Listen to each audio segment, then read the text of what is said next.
Hello, everyone. Welcome to Lorelines. Fowlin Hawk speaking. Today we're on episode 47, part 8 of our Endwalker Spoilercast, and we had begun Elpis last episode. So just wanted to say hello to everyone, greet everyone for the week. Thank you for coming, and let's do our check-in. How was everyone this week? Pokemon! Yes. Oh, yes. So what is this Pokemon business? Absolutely nothing you don't want to know. Maybe if you played Pokemon games before, we don't know. Maybe someone in here has played Pokemon Blue way far long ago, but yeah, Pokemon. Pokemon? Gotta catch them all. Gotta catch them all. The Pokemans. So, okay, so we got Pokemon on Ayumi. I guess Shadow Meowth was also Pokemanning. Have you paused to read my name? I haven't. Who are you? Maybe? No. Maybe you'll say something about the Spanish cough again. No, we'll save that for a few more weeks. I Oh, overdid jeez.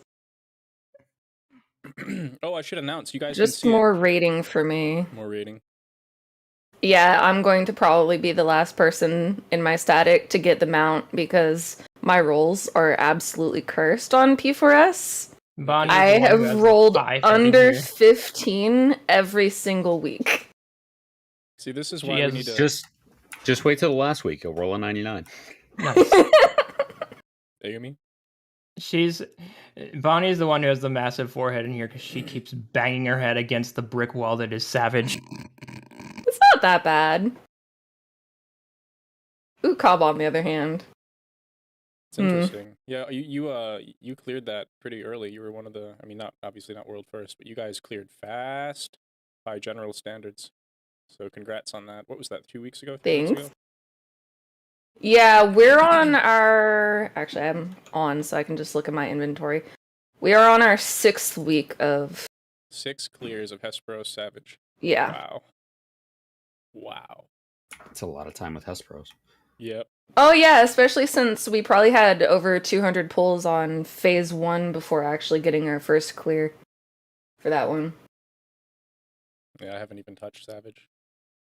It's not bad, it's just one of those things where there's a bunch of little things that will click at different times for different people, so you have to wait for it to click for your entire group before you can actually meet the DPS check. Arden, I know we're a lore cast, but I just wanted to ask, did you do the Stormblood raids? And if so, can you compare difficulty level? Because that's my touch point.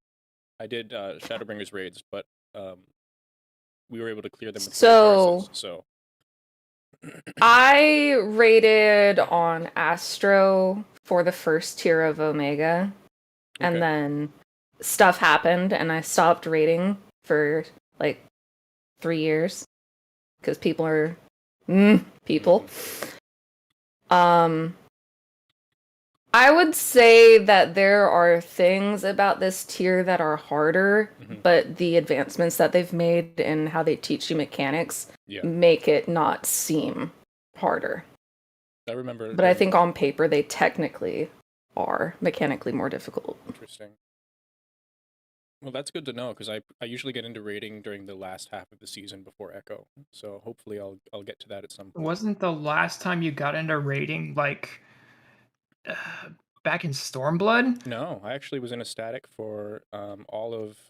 No, that's right. Yeah, you did. You and I did make a static back in Shadowbringers. That didn't end well though. After that ended, I joined a team and was able to prog 2 Shiva, but not clear her. So I usually raid in the last tier of the expansion for the expansion before. So I am very much looking forward in 6.5 to going into Eden Savage. See, what we just need to do is when the loot lockout lifts and we get data center travel, I just need to drag all y'all through Eden. I would love that. Funsies. Honestly, Lorelines does Eden would be fun. Yeah, carry me. He'll never catch me alive. Naomi, don't you want a Dragoon for me? You can get on the... You're more than capable of killing yourself if you're playing a Dragoon. That's so fun. Well, anyway, I guess we should get on topic. Looks like Core Healer and Neela won't be making it today, but we have otherwise a pretty good crew. Where were we last time? We went on a 90-minute, no, an hour and a, sorry, it was a full 2-hour rant on time travel. And Yeah. Yeah. we never And left the first room. The yeah, end of time. we actually did leave the first room. We murdered the butterfly and got the robes, and that's as far as we got. Oh, is that what it was? Yeah. It is funny. Yeah, we went straight into the butterfly effect, right out of the time travel rant. That is me complaining how much I hate it, and Koberon going into his wild rant about it. Yeah, and then I did a third revision on the time travel script for Between the Lines, which we are working on those. Those videos are happening. We just have finished a few of them, but we want to go ahead and get a few scheduled before we start releasing them. Yeah, makes sense. Oh, by the way, Cobran, that huge flowchart that we only we know about. Are you going to be using that for the video? I am going to be using that, and I'm going to so animate excited. it too, Oh man. because there are several of them that need to go together in order to properly explain it. Yeah, sounds about right. Yeah. Yes. Did I miss people talking about the Terminator series? Yes. But we have Judgment Day coming up. Terminator 2 is in the future, so we will be talking about that. Not today, but next episode, probably tomorrow.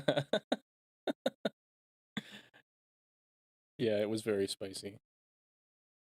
Yeah, Alright. what made the time travel thing worse was during the live letter, Yoshi P was like, "This is just my interpretation, but yours is just as valid." And we were just like, "No, Oh, no, we that's went the worst off. answer."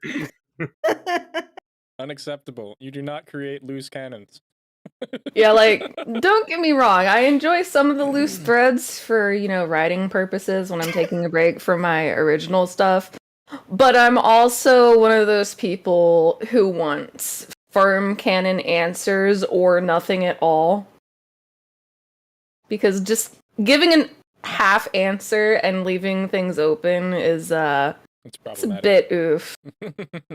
It's I like it and I hate it at the same time, because it's like I personally like to adhere to canon as much as possible when I'm working, because I'm sort of a theory crafter analyst myself, and I like when people answer my questions, but at the same time I'm like, can you please expand about a bit into this, because I don't want to make mistakes if I'm going to write or elaborate on that myself. But Yeah, it's hard enough to write once, but then lore comes out and new stuff happens, and then you have to rewrite everything. It sucks. Yeah, But especially with 14, because like a lot of the times when they give us half answers like that, it's because they're going to later give us a real answer. Yeah. Yes, that's why I'm kind of because that we discussed the other day that they gave very direct, very I can't speak. They gave very direct answers, direct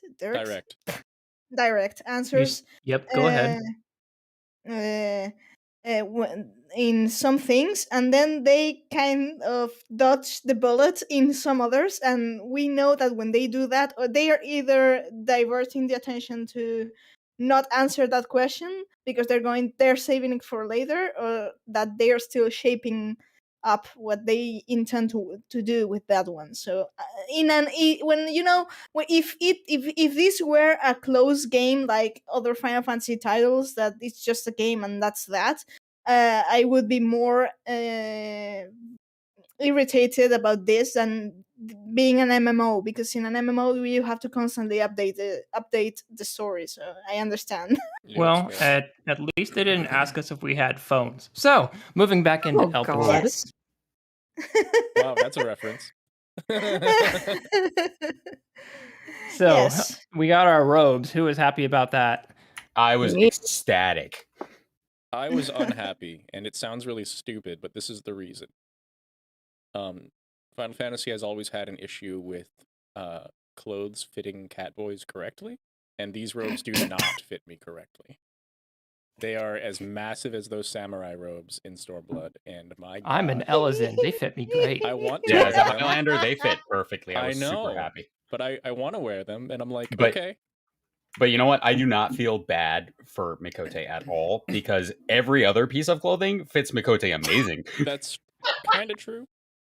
Yeah. Well, the female Mikote model especially, everything fits amazingly. But yeah, it's pretty great. I actually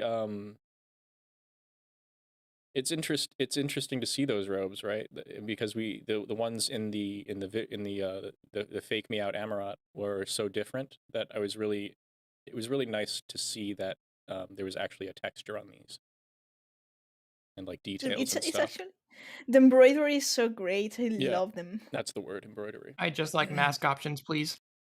I wish Foul. Did I really, me, a non-native speaker, actually give you the proper Yes, word? you found the You word. did, yes. It's fine. See, we keep complimenting Meowth, but she won't accept the compliments. Because most of the time I can't. I don't know how the fuck do you understand me. So I have one recommendation for the developers to modify the robes if they don't mind too much, and I know they're not listening, but if in case they are, right? In case, the We're items- recording. Go ahead. The item should be just like in A Realm Reborn, those garbage, terrible hat and vest items. Okay, Oh God. and the mask up option should put the mask on. See, I would like that, Right. and I do have to say that after my wife made us both a pair of the Elvis robes like 2 weeks after the game came out, they are comfortable as hell, and I can see why everyone wears them. He's actually wearing them now. He's actually wearing them right now. That's They're my peak snuggie. It's I my mean, snuggie. the ancient civilization is peak civilization. They know what they know what they're doing. Art Deco and comfortable robes all the way. But yeah, Archivist, slash visor doesn't work because it's a chest piece, right? So there's no visor at all. It's just on the shirt. But it Sad. would I be feel like cool. that's probably something that they could recode if they actually wanted to. Exactly. So let's Twitter bomb yeah. Square and say, hey, change the item. Let's do it. So, going to Nagorno Isis. What? Yeah. Wow, way to butcher that. I can't pronounce old Greek words. Anagnorisis or whatever the fuck. Yeah. Anagnoresis, If we would go with plain Mediterranean pronunciation, anagnorisis. That'll work. There we go. You're closer, you know. Wow, I'm Spanish, not Greek. Hey, listen, there's only an ocean between you. A sea. An ocean? A half a sea. What? I mean, we're proud of our sea, but it's no ocean at all. Yeah, half a sea away.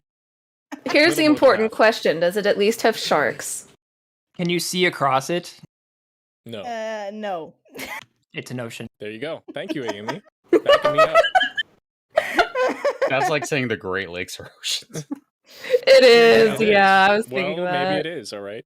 Also, please excuse me for the pun. Anyways, we get to the Aetheryte area. And there's minions everywhere, and they're cute. Oh, yeah. They're so The adorable. Axolotls. Axolotls, yeah. Axolotls, yeah. I was more And so there's- thinking of the little Pegasus minion that's just flying Oh, around the yeah, area, that though, one. and has a little speech bubble that goes, nay. And Kate Smith. For some reason, he's just there. Mm-hmm. Yeah, Kate Smith. That was awesome. That I was loved awesome. that. Yeah, And- Anagnorisis is like the place where the cute things are, and then once you go into Elpis, you see the nightmare fuel horrors. Yeah. And so the nightmare fuel. But one of the things that I thought was really interesting was how they regarded familiars and how that hasn't really changed at all compared to how they treated familiars in Elpis and how we treat them now. It's more what is regarded as a familiar that's different in Elpis, where we're regarded as a familiar. But when we talk about familiars, when we meet Keiichi in Heaven's Word, or when we have the Porxies, they're just tools. We don't regard them as actually being alive. And I thought that was really interesting where now they're applying that moniker to us. And it was just a really interesting way of saying, oh, hey, I've always considered my character to be alive, but in these people's eyes, we're just a tool. pretty much so. It's really Yeah. interesting rolling around Elpis, and they're basically saying, "Hey, that's a cool AI." Yeah. Wow, When's it you gonna, display independent get thought? sentient You and problem solve? destroy What? us all?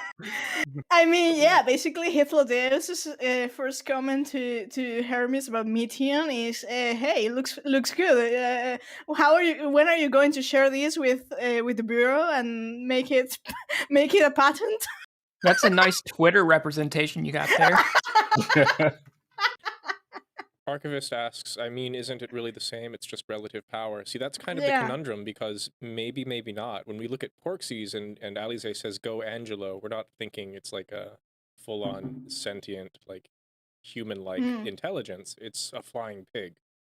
But when you get to Kate Sith, obviously he's problem solving in Heaven's Ward. He's the NPC. We're doing actions. This thing is sentient completely. But I guess considered to be there's familiar in ancient times. I guess there's different levels to a sentience that a familiar can have, Oh, for because sure. one thing is the Porxies, and then in the Heaven's Word series we meet, for example, Kate Sith. Yeah, exactly. And Kate Sith is definitely sentient, in sense of like probably like a higher tier familiar of sorts, instead of just a creature that just summon and do things.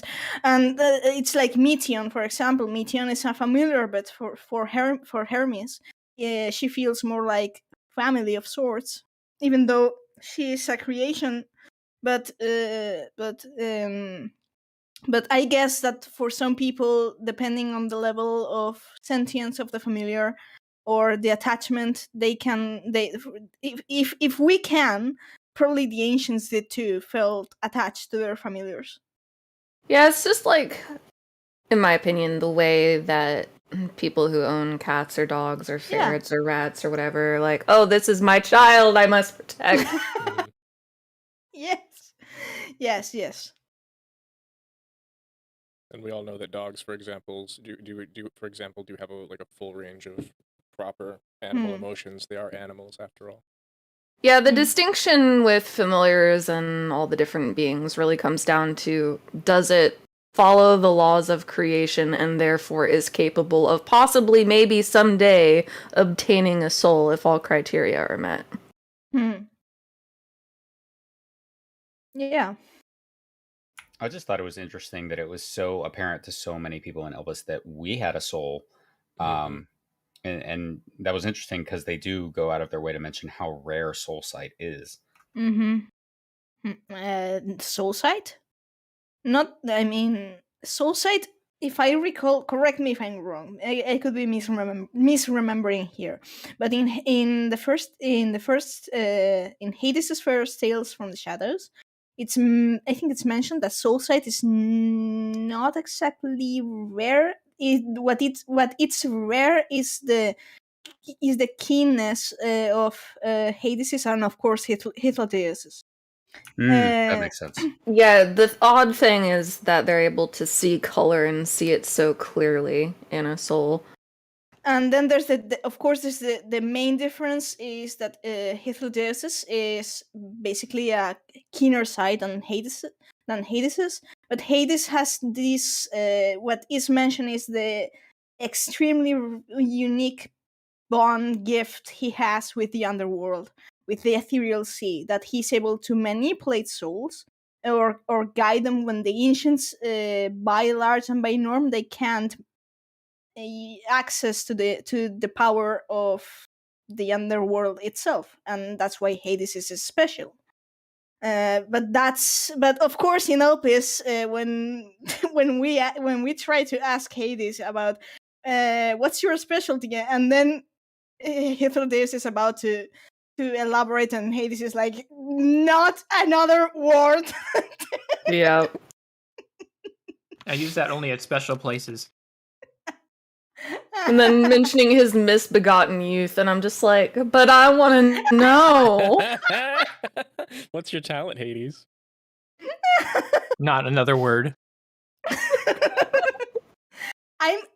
That one was funny, because he says that about his misbegotten youth. No, sorry, misspent youth, and And then Vena goes on to say that a shame for one so young, and I was like, Hades, are you one of those old young people who think they're old, but you're actually really young? He's like, I'm almost 30, guys. It sucks.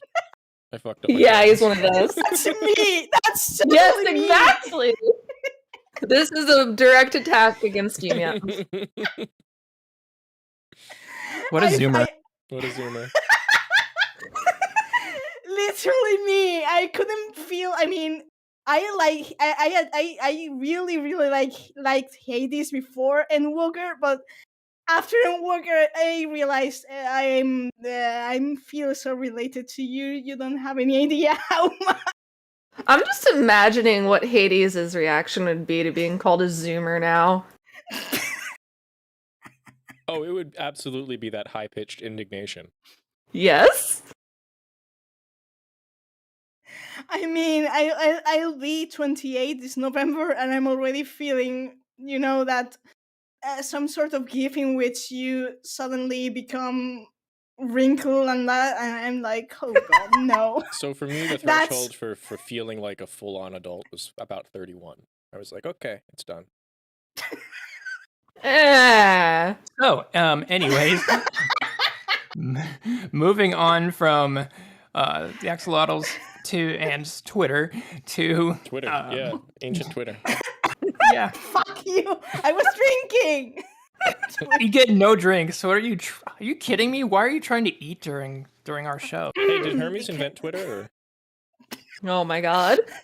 I mean, it's This is full the of past. I mean, it's full of vegans. There's the Spanish cough again. Anyways, Yeah. we find Hermes in a tree. Yeah, we find Hermes in a tree. Hermes in a tree, yes. And I recall that scene looking like upside down and like, what the fuck? And I really need to clip my reaction to that. I was like, lo and behold, the mighty ancients. Yeah, I was one of those people who came up to the tree and didn't see him, and I immediately talked to Medion, and then I read her dialogue, and I was like, wait, she's talking like Hermes is here, so I start moving my camera around. Yeah, they just fall And I out of see him trees, and I you know? just start laughing. They're low-hanging fruit. Yep. Wow. Good thing Neela's not here while you're talking about Hermes low-hanging fruit. God. Finger guns. Pew pew. Pew, pew, pew. Okay, this I'm going to just assume that the episode is of course going to be full of thirst. Hey, that's better than So rage. not too long after that, I think is one of my key points in in the Elpis series, because not long after we are introduced to Hermes, we actually go to a separate part, the islands to the right, and we have a small discussion with Emmett Selk if you talk to him, and if you talk to him after his MSQ dialogue, he actually gives you the names and the purposes of the Convocation of 14, at least most of them, except for 2. Yep. Not Nabrialis. No, never Alice. Sad. And Emerald. You mean how Emerald she unfortunate? does. How unfortunate. Emerald, Emerald is the healer. The Yes, specialist and in but medicine healing. it's Dude Alifon and Dudalafon, Navarro. yeah. Speaking of dude, we were confirmed in Elpis our theory that Halmarat is the dude, and the reason we haven't seen him is because he's looking for his rug on another chart. which only proves my theory. I like headcanoned this a long time ago, and when I saw the dialogue in game, I'm like, oh god, what else can I be right about? So, Alex, under the acronym RUG. Okay, so Nabrialis, Dudalafon, and Elidipus being excluded made me feel weird. How about the confirmation in the live letter that, what was it, Ultima and Dudalafon were the Ultima masks? and Dudalafon, Yeah, so have Got fun with punked that. by guys. Got punked. But Elidibus, I guess it was excluded because later when we meet Venat and we ask Hythlodaeus, he explains the meaning of the white robe, and then he mentions Elidibus, and then explains what it actually means. And we've had extensive references to Elidibus being the emissary and trying to make peace between the factions in the past. So we've kind of already gotten to know what Elidibus does. We need no other confirmation. Yeah. So yeah, it was. It was really nice to know each. Most of the convocations areas of specialty. Do we want to discuss that real quick, or? Yeah, why not? Yeah, we can go down the list real quick. So we have Pastorat, which is the Night Star. Obviously Night Star, yeah. And then he is the keeper of police. Pretty much keeper of order. Yeah. It was actually real fun when Hermes actually first mentions the system Kairos, and Hades is like, maybe Pastor would like a word with you. And it turned out that we should have warned Pastor. Yeah. Then we have Ultima, the keeper of the arts. The patron. Keeper, advocate of the arts. Yeah. Advocate. So she is basically a patron. Yeah, basically. Then we have Logriff. Logriff, the specialist in terrestrial life forms and husbandry. And Mitron, we knew, of course. He's the fishman. Fishmonger, yeah. Yeah. The specialist Ichthyology. Yep. Ichthyology, yeah, of course. Halmarut, the dude. A specialist in plant life and fungus, which of course gives Weed us... and mushrooms. Did you say fungus? Yeah. Weed and mushrooms. Weed and Must mushrooms, be a really exactly. fun guy.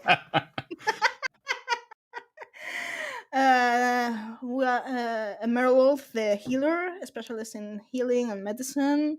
Elidibus, the emissary, the mediator, diplomat, whatever. Which one? Van Daniel, the scientist, extant phenomena. Extant phenomena of the celestial is what. Yeah, I like how you spit. It's very general. I mean, the celestial is Hermes because he's specialized in that, but the state of Van Daniel is basically science. It's extant phenomena, so things that currently exist. But they study. I swear, the first time I read that, because I am not a native speaker, and I was like, extant phenomena. I was like, what? I mean, I think I know my English enough to speak, but I was like, what the fuck is that? I felt a bit stupid for having to ask the rest of the crew. Crew. No, even amongst native speakers, extant is like a college level term. Don't ask us, we're stupid too. Yeah, like I had to Google it because I was like, wait a second. Yeah, I knew because archaeology, and that's a term they use, but I'm like, who's gonna catch this word? Did we already go over Iggy? Iggy he's enlightenment and rhetoric. The philosopher, basically. No, guys, she's a pool shark. Oh my god. You're banned. Mm-hmm. I'm sorry. Emerald, the authority in medicine and healing. La Habrea is the master in creation magics and phantomology. Am I missing someone? We both went over Mitra and Logger. You're missing Azam. Azam, the traveler, and Hades says that. Counselor to the people. Counselor to the people. Yeah, it's like. No. Yeah. Counselor to the people. What the fuck is going to counsel Azam about anyone? Like. The people counsel Azam, and while they counsel him, he counsels them. Oh god. And of See, course, a lot of and we people's missed. Asm would be like the type to counsel the people with a hammer, because if it's broken, you just hit it. Asm is the type to hand people a hammer when they need a wrench. Yeah. That too. Yeah, Worked for the volcano. and we. And yeah, of course, we miss the seat of Amatzelk, which is the keeper of the ethereal sea or underworld in the vernacular, as Hades phrases it. So yeah, I think those are all we got from him. Yeah. So, Which explains, I guess, why Hitler's was chosen first for the seat of Amatzelk, because if they had to rely on Hades' unique gift, and they would have no one basically to fill the role. so we go to the next island after that unique dialogue from Emmett Selk. You forgot you forgot one part. We got that. That's the scene after the talk about Dynamis, because we see the Elpis flowers, and That's correct. Hermes. Let's cover that real quick. Hermes is checking on the Gubu, but we forgot to mention the scene in the building when Hades and Hitler are discussing with Hermes the issue of Van Daniel's succession. Yes, which is the let's cover first that. time we get a glimpse on the ancients' view on life. Who'd like to go first Yeah. on that? You? So yeah, I mean, I can address ahead. it. I just thought it was really interesting that basically the word die was really foreign to them, and it was something that unexpected death just wasn't a thing. When ancients died, it's because they chose to return to the star, not because it was some unexpected thing. I think it's important. One thing I really liked, if I may, is how was it you, Fao, who said that language is colored by the people's culture? Yeah, Was it there's you? a hypothesis in anthropology and sociology called the Sapir-Whorf hypothesis, which is basically that language colors people's understanding of reality, The and that reversed is that- true though. and culture Yeah. determines language. So Yeah, so that's something I found really interesting, because they, of course, know what death is like, because they know the word. But Hitler's comment is, well, it's not a word I'm used to hear. Is that what you say here in Alpes? And then he explains Meteon, what what they're meaning with that. But of course, they're familiar with the term of death, with the concept of death. But for them, there's different kind of deaths. One is the death you choose yourself, which is returning to the star, because your time is over. You've done everything you've wanted in your life, and then you decide to bow out and leave the stage, so to speak, and so you return to the star.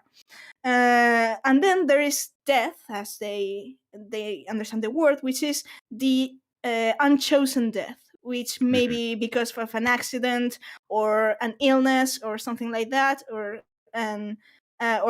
murder or whatever. This is what they consider the negative death. So they have the concept of positive death and negative death, in a sense. So yes, I got the impression though from what they were saying about how the world used to be untamed and they tamed it and then they became stewards of the star, that while they have the concept of it, it's not something that is part of their lives anymore. It was something that was kind of way back in history. long since conquered. Yeah, that's long since been put to the wayside. They don't really see it anymore. And if it does happen, it's extremely rare. Although we do see that things can go awry very quickly if somebody makes an error, because what happens in Pandemonium seems a little ridiculous. Plus, the way Eric talks about his mother being gone is a turn of phrase that people will sometimes use when they don't want to use the big old D word. True. Saying she's no longer with them. Say that again.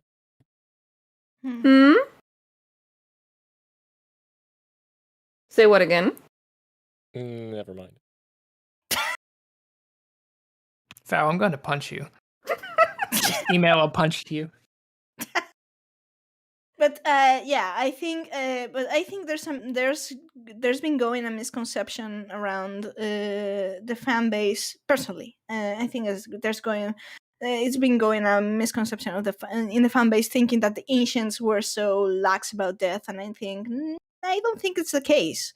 They for one understand the necessity of the end, for so to speak. Like they could live forever if they wanted, but they choose not to because I mean, people took the once our purpose is done, we choose to end it, and people is like, oh no, why would you do that? And I'm like, you don't have we don't have the ability ourselves as mortals to picture ourselves in the situation of an immortal, basically, who's lived and done everything they have aimed to do, and they decide to bow out. It's a concept that is actually alien to us, but it's if you pause to think about it, would you like to live forever? Then you end up kind of like a civilization that we meet later on. Yes, worshiping the one true God. Mhm. Praise be to Allah. Praise be. So Come on, about guys. the You gotta say it as a chorus, okay? no, absolutely Praise not. be to Anyways, Allah, praise be. Come on. was there further discussion about something else when we were in there with Hermes? Besides Fan Daniel and his and the return to the star thing. Yeah, he didn't want to take the seat because then he would be giving up basically his consent to let the previous Fan Daniel die.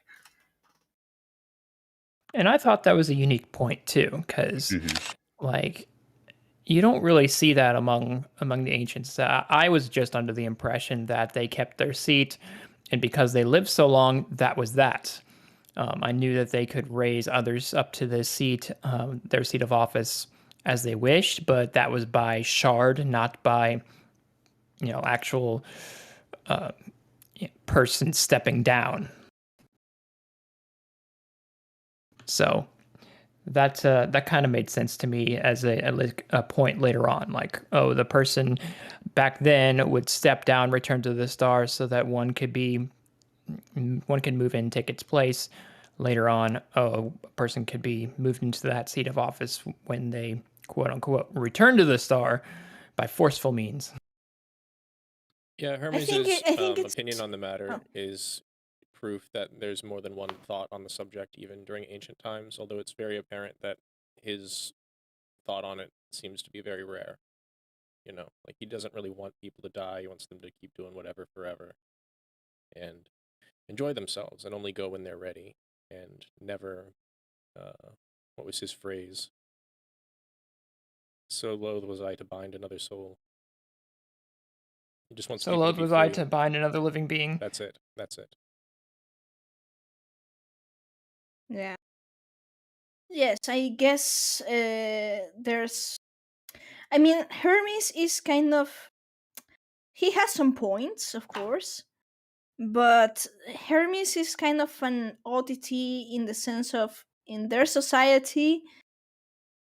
mm, I'm not going to say Hermes is an extremist, but kind of because mm, I understand his position, but he feels about the ancients more like a Sanders being would feel about the ancients, which is kind of interesting. There's an But interesting dichotomy to his character because, like, a lot of the problems I have with some of the stuff that Vana has done, for example, is the taking away the agency of the rest of the ancient race to make these decisions. But in a way, Hermes has kind of done the same thing. Like, he wanted to test mankind, and he has these thoughts that are a lot more in line with the Sundered.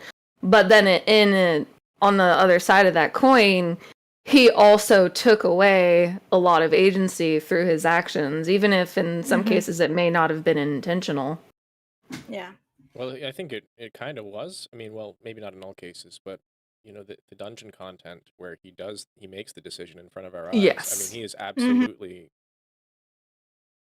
he's absolutely he's testing us. Give me a break.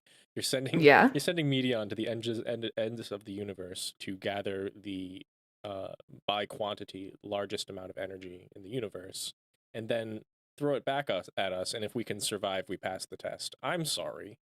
What? Mm-hmm. And then you're gonna erase everybody's memories so that it's a fair test. Oh yeah, that's fair. That's super fair.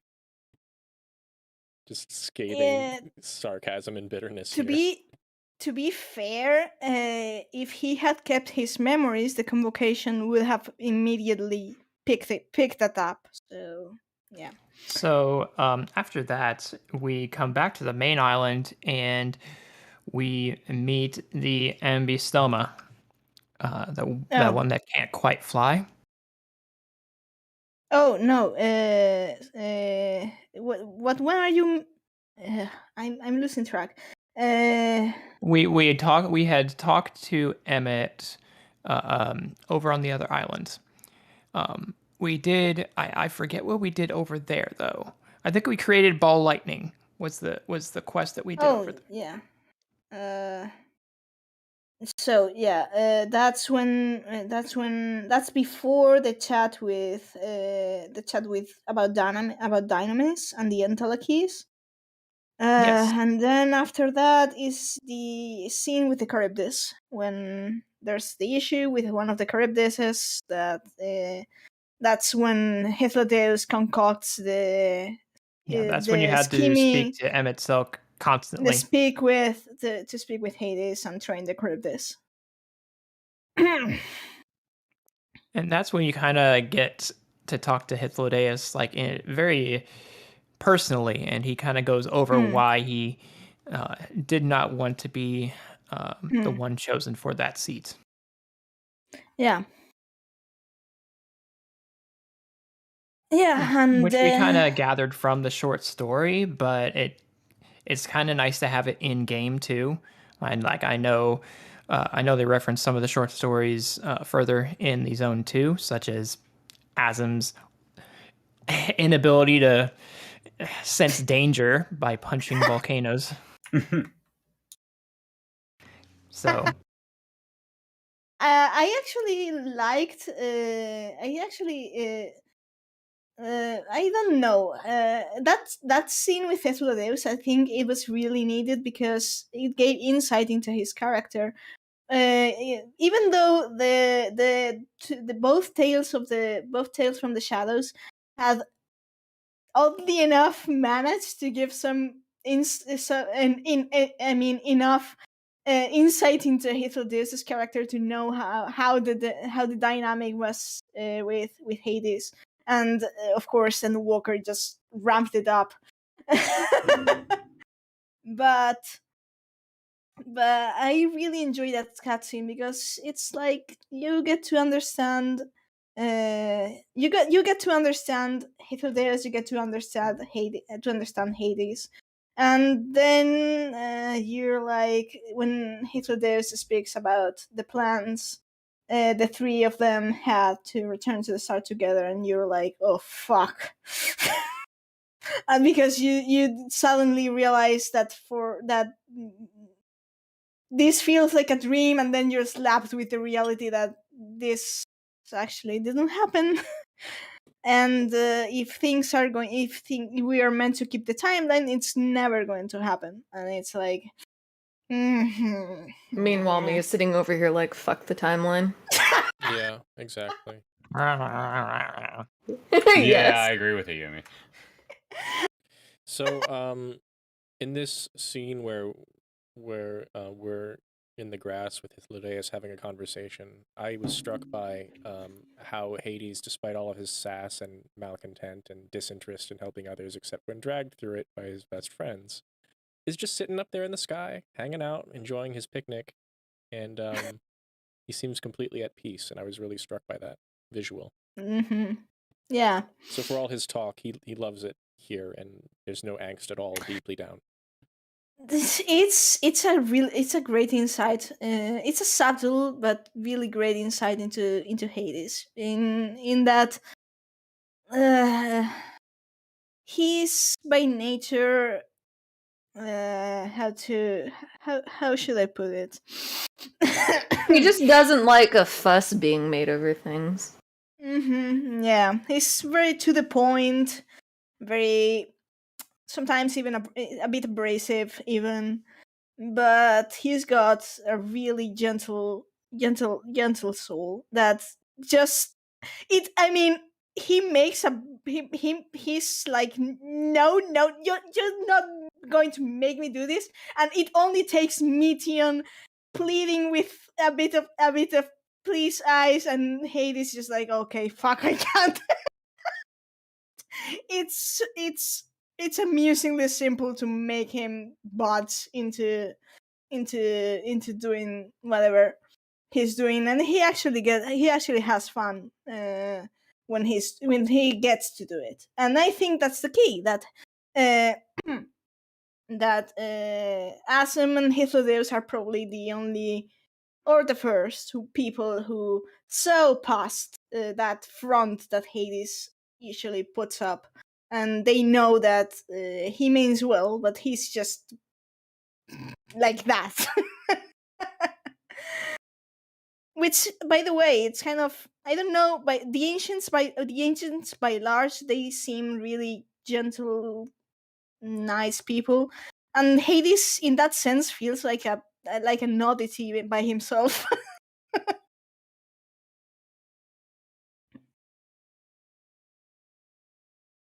So we he's get he's a done big there. bag of leave me alone, please. Yes.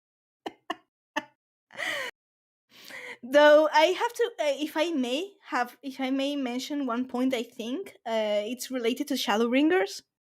If I may, I don't want to.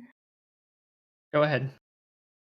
So I think do you recall in FANOF? I mean, the Raktika Greatwood, when the whole thing with Yashtola going missing in the live stream, and Metzelk is either it's idle musing, his idle musing. I think I thought I noticed a disturbance in the live stream. How reassuring, blah blah blah blah. And then he probably didn't realize that he was talking aloud when the Scions all turn around to him, and then they're like, "Fuck!" And that caught Emmett Selk unawares, and he's like, that's that moment when he's like, "Oh, did I actually say that aloud?" And he's a bit awkward awkward looking for a moment, and then I think that's precisely the nature of his reaction with Hythlodeus when we ask him about what do you do, what's your specialty, or why did you join the convocation. Hythlodeus tries to explain, and Hades is like, don't you dare say another word, because I think it's because he doesn't like being the center of attention. If I mean, Hythlodeus actually mentions this when we're getting the ropes at right after we leave Propylion, and Hythlodeus actually tells Hades, I mean, this is the way. More paraphrased, this is the way. You're not going to draw attention if you don't want to draw attention. And Hades is like, "Ugh, fine," but I think that's the key. That Hades. One of the things that irks him the most is when other people's eyes are on him and he doesn't like it, which understandable, because if he has the gift and people regard him as lord of the underworld, that probably has to be a fuss for him, really really annoying fuss. Go ahead, Cobra. Anyways, I'm done. Oh no! So I kind of wanted to talk about the scene that happened after this with the flowers, where Median's like, "Show me your despair," and we turn the flowers purple. But I thought it was really interesting how Hades was describing what the creations in Elpis, what they would feel, and saying rage and anguish, and they cower in fear because they know their end is coming. And while it was really surface level there, I couldn't help but thinking that there was a very strong parallel to what life would be like in the Sunder world, where you could die at any time. There's Mhm. anguish, there's pain, there's suffering, and nothing is guaranteed. And I just thought that was a really interesting parallel. And I think that had Hermes known and actually been able to see the Sundered world, he would have felt the same way towards Mhm. the Sundered and really tried to help them rather than try and rejoin. Mhm. Sorry I caused the end of the world, guys. I'm gonna help back this world. I'm gonna help back But this world. he This did sucks, that, and he guys. This turned out to be sucks. an asshole. So So Yeah, it's after true. after the Charybdis scene, we get summoned to the 12 Wonders, the very Mhm. southwest edge of the map. Hint, hint. the 12 Mm-hmm. wonders. And they get to have a secret meeting while we get to wait outside. Mhm. Fuckers. Maybe. So Hermes, what kind of beer do you like? Your response will determine whether or not you get the seat. Unsundered lager. Unsundered Yes. whiskey, remember. So Yeah, while we're waiting that's- outside, we get to talk with Twitter. Yeah, that's Oh my that's God. not. I don't know why I just got that. Oh yeah, that was yeah. we I did will that joke use that earlier. as much as possible. We talked with Twitter for a little bit. We get to go on Twitter. Yeah, it's basically. We get to collect it's- flowers with Twitter. So I have to interject. This was at about the time when I was doing my playthrough, and we're introduced to Medion, and she's like this little cute bird thing, and I'm like, oh, it's so cute. What horrible thing is going to happen to her? And I couldn't help remembering the butterflies. Like, yeah, go kill some butterflies. We'll turn her ether into a robe. And I was like, okay, so there's no concept for Heidelin, no concept for Zodiarch yet. So where did those concepts come from? And I was looking at the collector's edition art from ARR and looking at the Endwalker Amano art, and I saw Heidelin with the head wings, and I was like, oh no, they're gonna take Medion and they're gonna like dissect her and turn her into Heidelin. Oh God. And that's where I thought the story was gonna Good go. thoughts, Oberon. My God. And it's in my playthrough. I'm like, oh my God, the concept had to come from somewhere. They took Hermes' special girl and like butchered her and turned her into Heidelin. I mean, like it. I get you, because when I saw the head wings, I was like, huh, so like, is Heidelin going to get corrupted by whatever happens to this cute little bird girl? Because like, as soon as I heard her talk, I recognized her voice from the launch trailer. Right. So Yeah. I just Yeah. immediately knew. I was like, oh We no. relieve you of your burdens. You have suffered enough.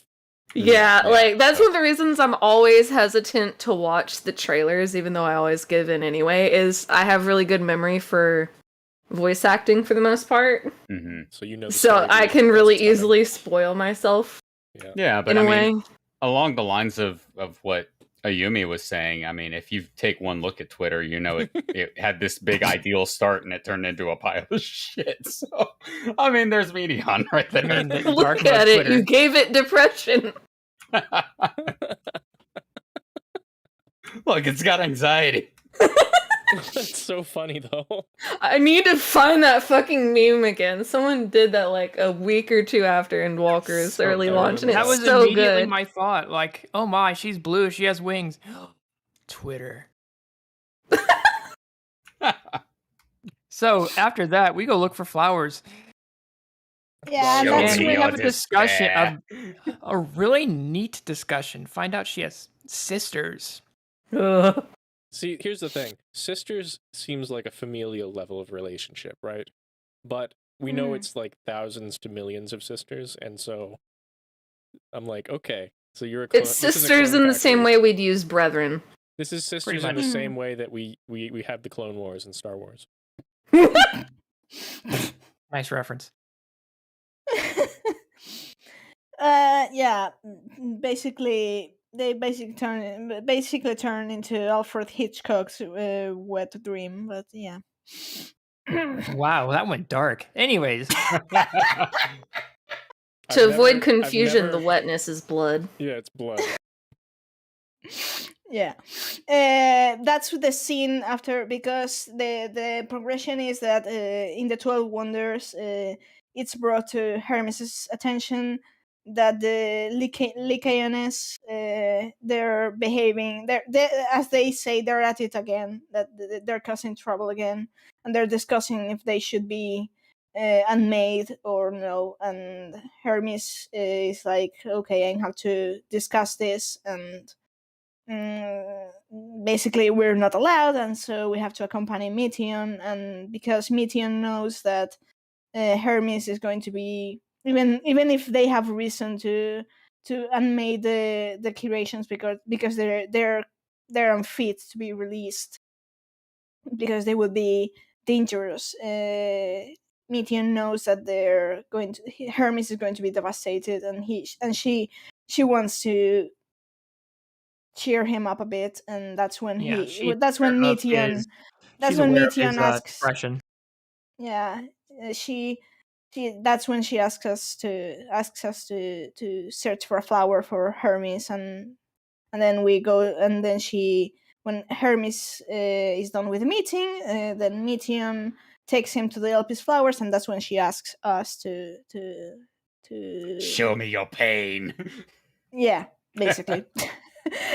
And that's when Hermes opens up and speaks about his feelings regarding the whole thing. This is And the the first next time he morning, takes his mask down.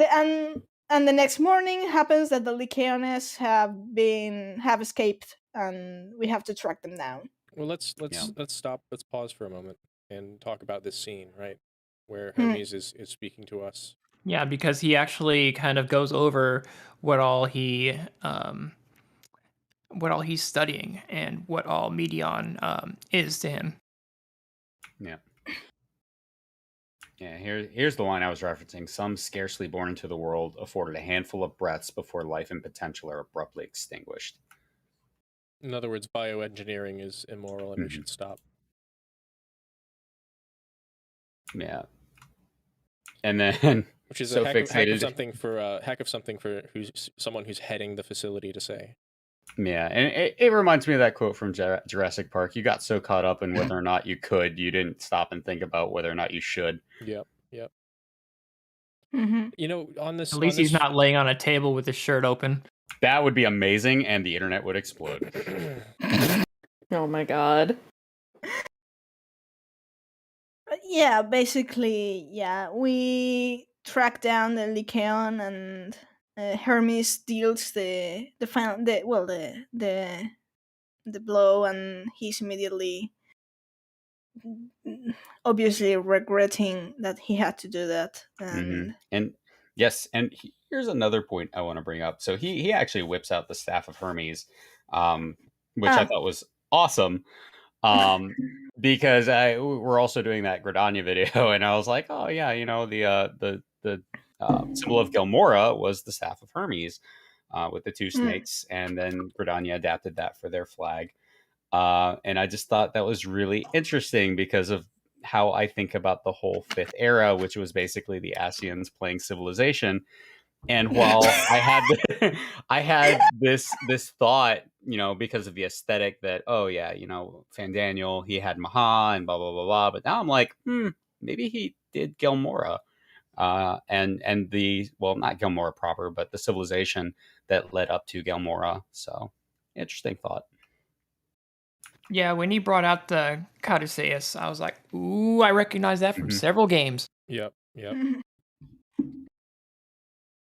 Yeah. So yeah, and he's basically a white mage, really. So the Caduceus is, yeah, it has the wings. The staff of Hermes actually doesn't have the wings, and it's not actually traditionally associated with medicine. It's more of a symbol of commerce. The staff of Asclepius, which is the medicine one, Yeah. is different. Yeah, it's that's actually a cup with one snake. Yep. Which is the symbol of medicine. Yes. So they're very close and often confused. Yeah, the Codice is just slightly different. But yes, this scene is actually really important because for Hermes it feels like a point moment of the events of Elpis that later will become part of the entire shebang. And I've seen a lot of misconceptions being thrown around regarding this scene. Who wants to go first? Go ahead. Me? Yeah, I mean, you I brought it don't- up. I don't want to monopolize the conversation. Someone else go ahead. Coberon. No, I already said my piece. So what? Yeah. Why don't you lead us a little bit? What misconceptions Okay. are we speaking of? Well, first, misconceptions or a bit of controversy, if you want. One is of course the points that Hermes brings up when it comes to the ancients' way of life, and Hermes confronts Hades about live to be replaced, it changed nothing, and then he says, once we achieve perfection, should we all die in satisfaction? And that's the thing that later would trouble Venat. And it is referenced in the Dead Ends by by the world of Ralav, the Plenty, and it's fair because it's a possibility. But if you would ask me, that's just a possibility, but doesn't mean that the ancients were exactly in that path. I think that the story we get indicates that they were on their way towards that path. It doesn't mean they have to have been, but they are, as we see it. The thing is, sorry. Go ahead, Cope. No, I tend to agree with Fowl, and this was the first big hint that they were heading towards perfection, and once they achieve perfection, what's left? What challenges there? What work is there left to do? And if there is none, then that they just go back to the star and let the world exist. What's next after that? And I don't think they ever really thought about that. Same as the world of Rala. Mm-hmm. They got rid of all their suffering. They created a perfect paradise, and they died from it. But then comes the philosophical and moral question of, well, if a society as a whole decides that there's nothing left for them and nothing left to do, then whose right is it to say they're wrong? Yeah, but at the same time, I think I would say that the Plenty and the Ancients are completely different. First, because the Plenty committed the Rala suicide because of Meteon's intervention. That's what people fail to forget, because most of them don't read the lore pieces in the dungeon. But at the same time, I think that by definition, the final days, the tragedy of final days, would have changed the ancients forever, and they would have to, if the whole sundering didn't happen, they would have eventually gotten to come to terms with the fact that they would never go back to be the same, because they could rebuild, but the mark of the trauma is seared into their very souls. That's what triggers the echo. Right. So, but the sear is not because of the sundering. It's because of the actual final days. Exactly. And though the cutscene itself shows them wanting to give everything to have a world free from sorrow. So they were already on this path at this point in the story.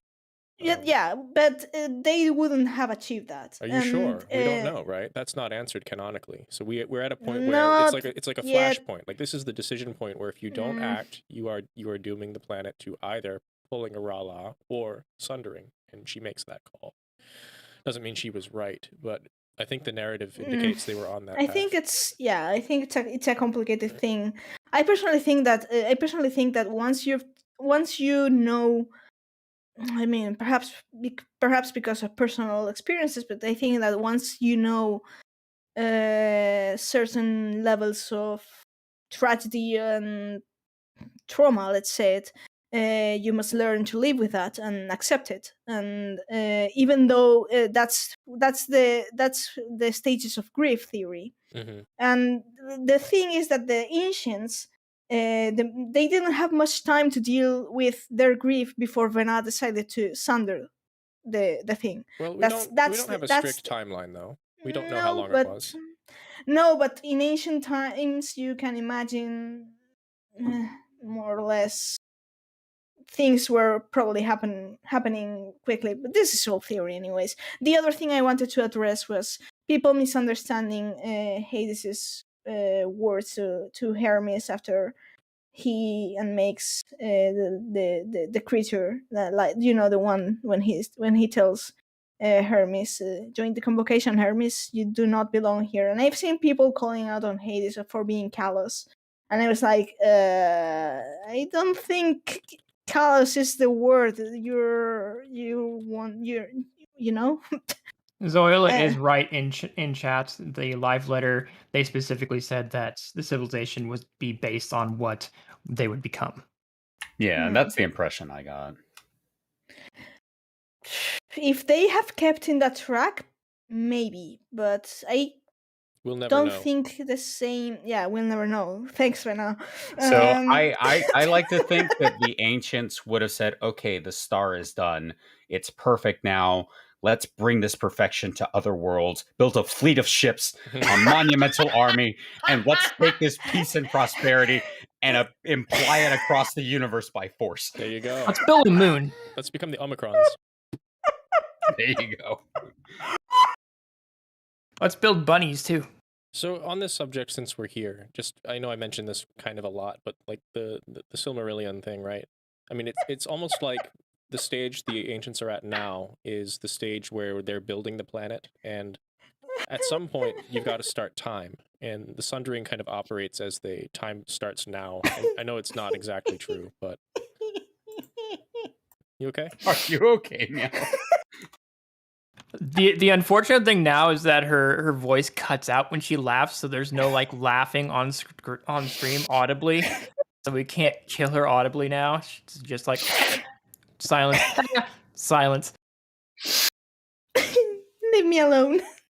Never. The other thing on this, obviously time didn't start with the sundering, but like a story, as far as the story goes, it's like our time begins with that, and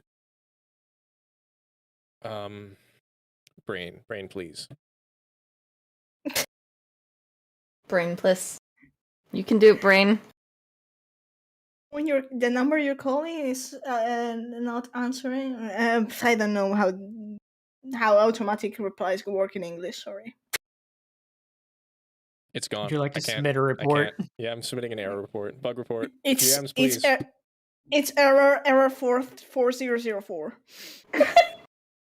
I mean, something to like regarding the people of the plenty that I think people in general in the lore community and overall forget right now is with the way the metaphysics of 14 are set up.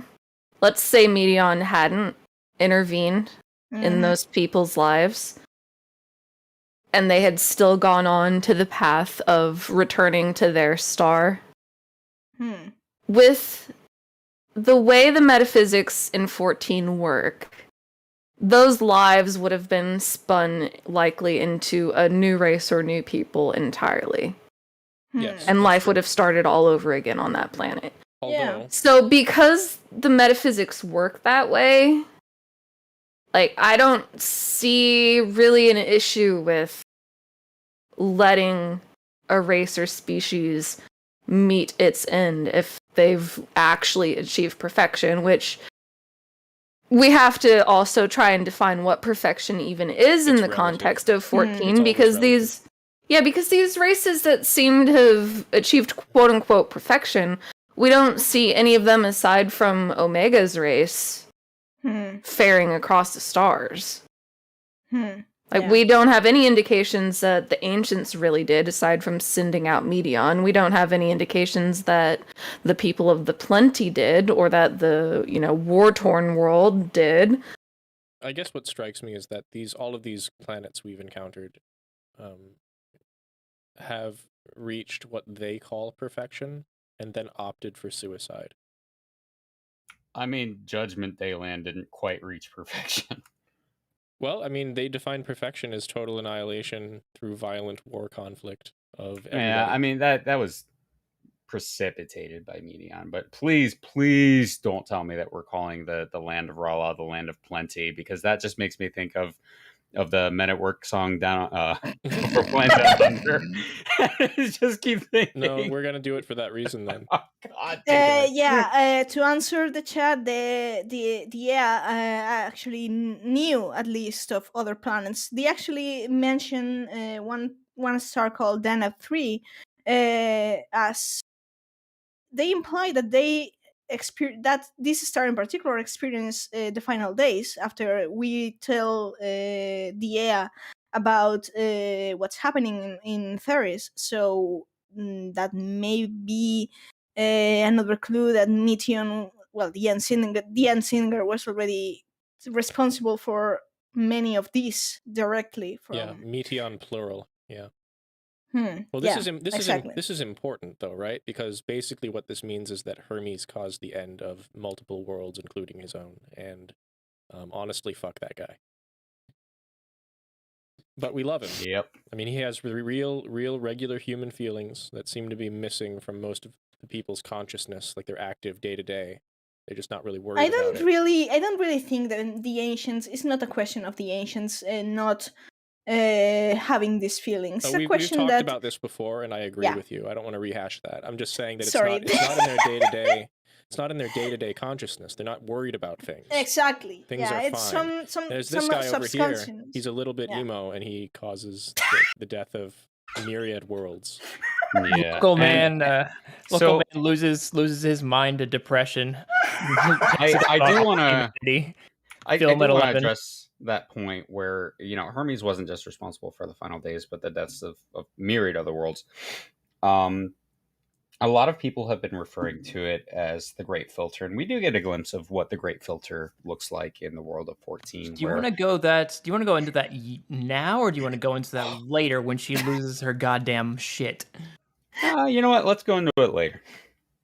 Because that's going to be almost like a half-hour talk. You could tease us. Give us a one-sentence tease. We already have a Between the Lines video made for this. It just hasn't been scheduled yet. But basically, Medion took the yes, thank you. Medion was the monster in the Dark Forest, exactly. Medion.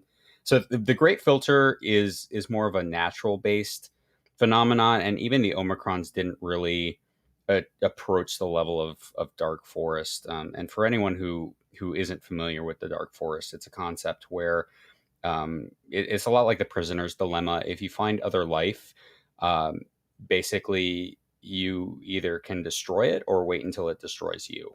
And what we see with Medion is every civilization she discovered died, which in effect created a Dark Forest universe in 14, which was really unfortunate. So yeah, look for that video. It's going to be amazing.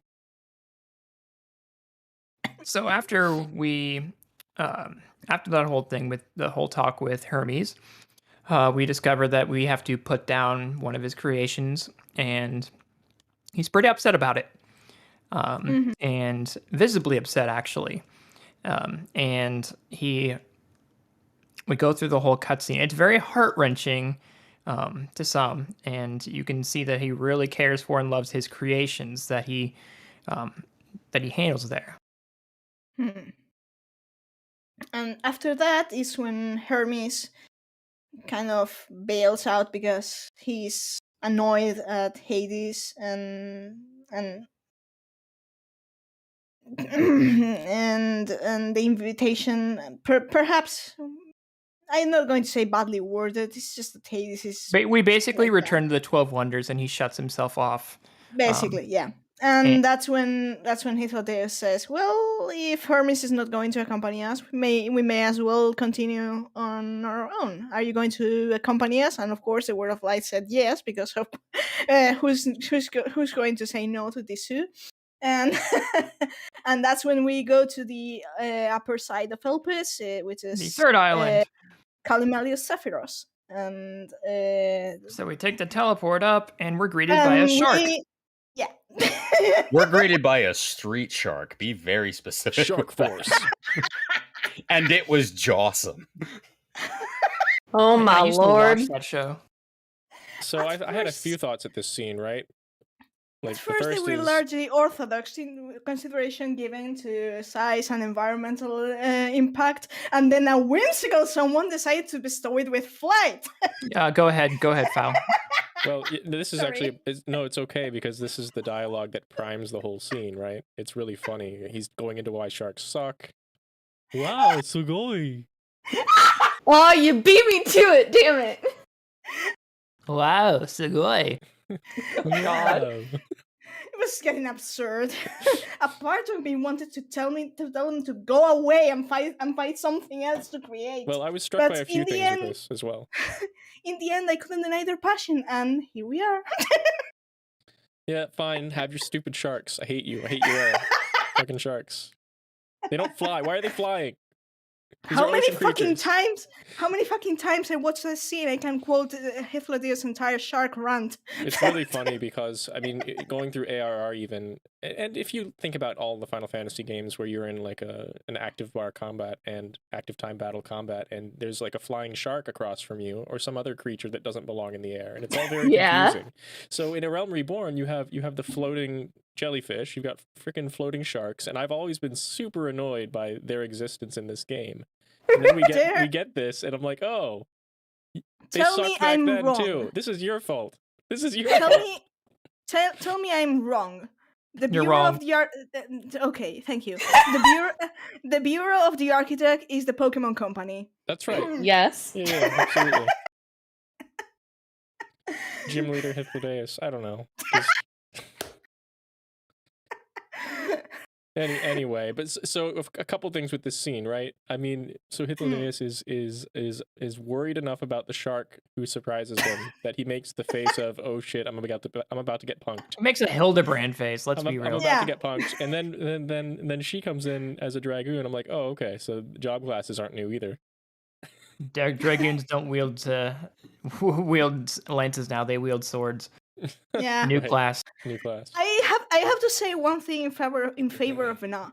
I wouldn't have expected future Hydaline to make her entrance dive bombing a fucking shark.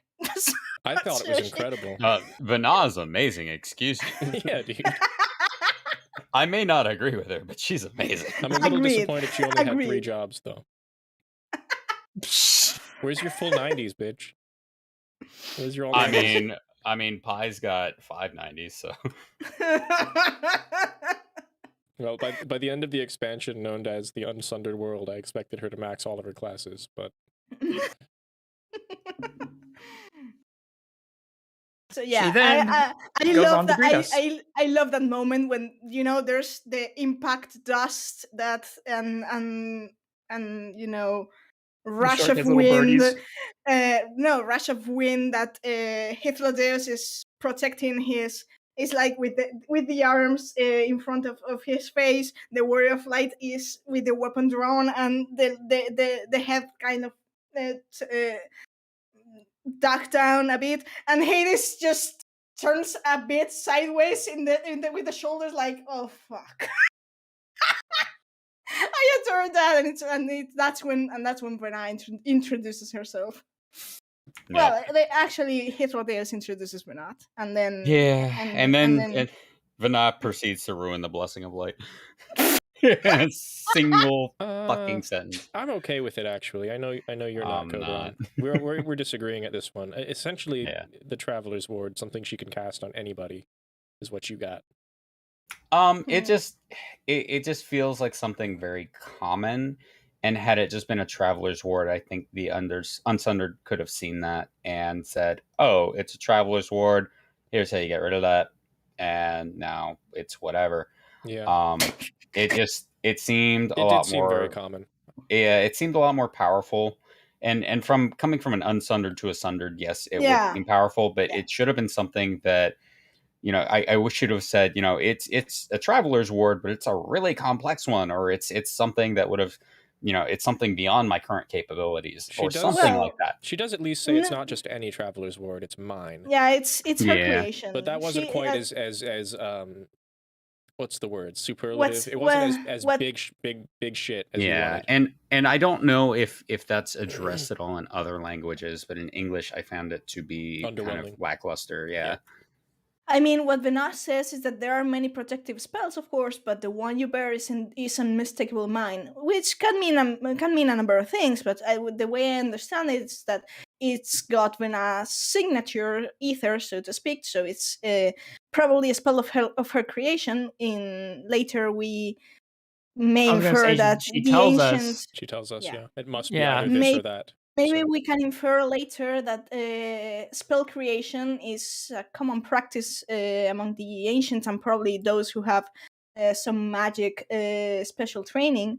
And of course, coming from a former holder of the seat of Azim, it's of course going to be quite powerful enough to nullify any ether corruption. I guess So- Cobran's point would be, and I am speaking for him here because I think I have a hold on it. It's basically this: if this was simply Vanaz Traveler's Ward, surely the Convocation of 14 can remove it. And why wouldn't 3 Unsundered be able to pull the blessing off of the reincarnated Azem in the Sundered world? So it's Yes. a story problem. It's essentially a story problem. If it was this week, if it's See, known, perhaps- and these are co-equals on a council in the ancient Perhaps days. but perhaps when she bestowed upon us the Traveler's Ward, she was already Heidelin. So perhaps there's something different from Vena and Vena as Heidelin. So It's maybe possible. that's why they can't. Maybe. It's another example of, without having a firm answer from the writers, we're free to think whatever we want, either one way or the Mhm, other. yeah. And so we won't ever have the answer Yeah. for it. And I So, like yeah. to think that it was on another order of magnitude greater than something Vana would have done, because she had the backing of Heidelin. I just wish they would have said it in the game. Yeah, actually have the Hmm. words to give some impression of it being impressive, rather than Hmm, kind of the opposite. Right. yeah. I say, are you from the future? That line got me. Yeah, that was a great line. Everybody else is like, familiar this, familiar that. Are you from the future? That was Well, fantastic. that was a kind of a giveaway, and she's like, I think that was exactly Vena's main mistake. That when the Warrior of Light is like, of course we get the flashback of Elizabeth warning us not to spill the beans, Mm-hmm, And then we spill the and- beans. and then Vena tells us, why don't you tell us? It's always exciting to know about the future. And then that's when things. That's when I was like- That's when we set everything that's going to happen in motion, basically. Yeah, and Ayumi? I before we go ahead, Ayumi. That was when I got the first indication that this was going to get into time travel nonsense, because that was the first marker that this was either a closed or an open loop. You had one job. Yeah, but I do want to bring up one point. And this will probably be the last thing. It's a good place to end for today. Yeah. But when we talked to her, Vanessa, she's been working there for a few days at an old friend's behest. And I'm Mhm. really curious to know who Oh. you guys think her old friend is. It was Azem, and Azem knew that he was coming. I'm not Because sure he's an because outside of time if it's, god, apparently. I'm not Don't worry, really the last sure. letter told us. I'm not really sure, because if it was Asem, she would probably have told Hades and Hythlodeus, I don't think because so.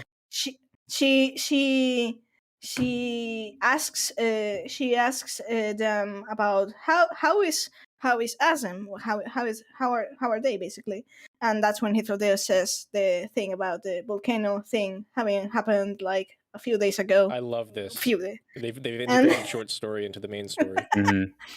That was fantastic. Which absolutely outs Themis as Elidibus, of course. But Yeah, it just strikes me as odd that if Azem had asked Vana to go there, then why would she ask Hythlodaeus and Hades how Azem was if she had just seen them? This feeds into the deep future idea because we I have wonder- pandemonium, right? And we have that everybody's saying this cryptic "our friend" or an organization on behalf of the convocation. Yeah. Like everybody's being cryptic, and the only linking part is your ancient main character. Yeah, and that's I don't like that theory, but it fits so well right now, and I'm really hoping it gets debunked. Where our distant future selves goes back in time. It's like, I'm bored of the future. Let me go be the original Azem, and becomes the Azem of the convocation. And Maybe I'm just Ayumi will get his future take after all. Oh god. Don't. 7.0, we're actually going to the future. Listen, okay. I don't want to go over this because we had a full episode on this last time. And for those that want to watch it, it's in our VODs. It's on our YouTube. Go watch it. I'm not going to go through the whole spiel. Like, follow, subscribe. Fuck all of this. I will bait him eventually. It'll happen. I can handle time skips. I can't handle going back in time. That's all. So one thing I personally, just to wrap up before next episode we go into the whole shebang. One thing that actually strikes me as interesting and heartwarming is that Vana is not just, of course, acquainted with Azem because she's basically their mentor. She's also fairly acquainted and friendly enough with Hades and Hythlodaeus. Obviously, because I assume they're the ancient disaster trio, and they're the inseparable friends. And I kind of imagine Vana being, she's obviously way older than all these three. She immediately teases Hades for, "You're growing wrinkles for one so young," and it's like, and Hades is like, "Oh fuck, give me a break." And I think that I don't know how sincere was his smile in that scene, but it's the widest smile he's had in LPs is when Vena actually teases him. Up until that point. And it's like, I don't know if he's smiling just to prove a point against Vena, or if he actually respects Vena's advice because they're close enough. And it's heartwarming, but at the same time it's kind of sad that circumstances would end up, like that.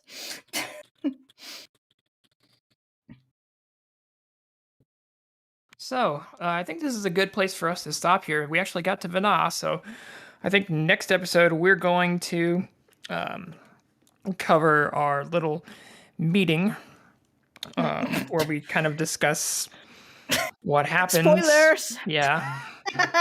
And when we everything beyond that. When we spoil 3 Ancients of the whole plot of 14. Yeah, where Emmett nearly flips the table. No, I'm sure he flipped the table behind closed doors. Absolutely flipped the table. Poor thing. I'm laughing, but at the same time I feel so bad. That scene made me feel so bad for him. But we'll go over that next time, though. Yes.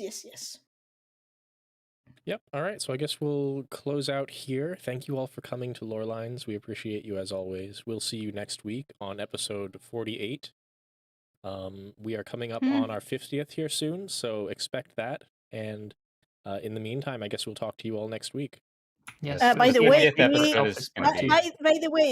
correct me if I'm wrong, but we've actually made it to 1 year of Lorelines. Yeah? Oh, yeah.